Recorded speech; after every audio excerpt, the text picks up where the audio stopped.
With Austin Price, Brent Hubbs, VolQuest.com. Tennessee continuing on the practice field in fall camp a weekend. Tennessee will go to the scrimmage field tomorrow. The biggest news today, though, is who Tennessee doesn't have. Austin, what's the latest on Brian Maurer? What do we see happening there? Well, I mean, I don't think anybody expects Brian Maurer to be back on this football team. Now, again, he's been all over the map, you know, with all of his social media posts for several years, not just in the last, 24 hours. So it would not be shocking to see him decide to want to come back to the practice field if he finds out that there's really not a market for Brian Maurer. But I don't really see it. I think that, some type of announcement that he's going to enter the portal and thank all the Vol fans and all that nonsense will probably happen, sometime sooner rather than later. And obviously this has not been a four-man race anyway. It's been a three-man race, and we'll see how the added reps can benefit the three guys left. Yep, and we've seen some separation in reps between Maurer and the other three the last few days. All right, let's go elsewhere on the practice field. Anything standing out to you as they prepped for the scrimmage? Not in full pads today. Anything stand out to you? Well, I think just having energy. I think this was supposed to be an indoor kind of a walkthrough. They changed it to an outdoor, a lighter shelled practice. So I think that maybe the change of pace, because the kids knew they were supposed to have a walkthrough. I think maybe reinvigorated them a little bit, and they know exactly, especially if you're battling for a starting spot, they know exactly what's coming tomorrow, and they know how big it is, and they know how big next Tuesday is with the second scrimmage.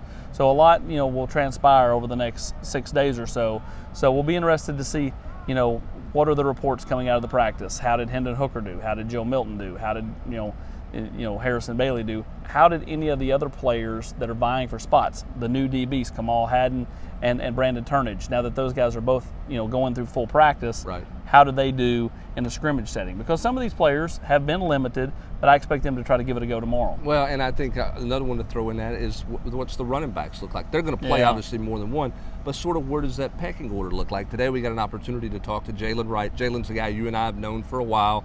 Watched him work out in the rain and interviewed him in the rain over in Durham, North Carolina.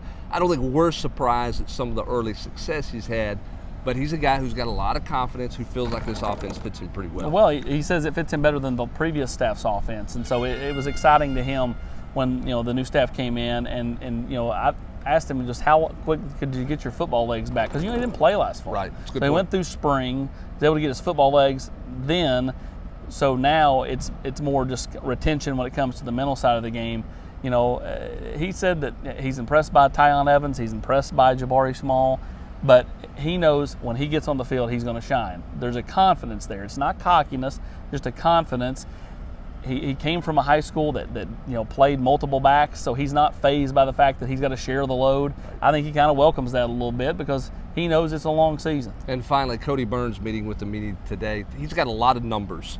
He's got a lot of bodies in that room. A lot of room, unknowns, he said. But he's also got a lot of unknowns. What do you think he knows about this group, Austin? What do you think he truly likes about this group? What's this group got to prove to him? I think they're more talented than he thought when he got here. Okay. Because I think he pulled up the high school film for Jimmy Holiday and Jimmy Callaway. And as he joked today, in high school they just kind of run right, run left. And they're learning the position. I think he really has an appreciation for Cedric Tillman, compared him to one of the receivers he had at Auburn, as far as, when the ball's in the air, he can go get that 50-50 ball. I think that he likes the makeup of the room. There's still an unknown, though, with a lot of these guys, because, spring is spring. Scrimmaging tomorrow will be big for that group to learn how things play out. Yeah, no, there's no doubt about that. Huge day for Tennessee tomorrow as they will scrimmage for the first time. A lot of guys vying for reps. A lot of change in the rep pecking order based on what happens tomorrow in that scrimmage. Every coach we've talked to has talked about that. We'll have full details of that, more leading up to the scrimmage throughout the afternoon this afternoon at VolQuest.com.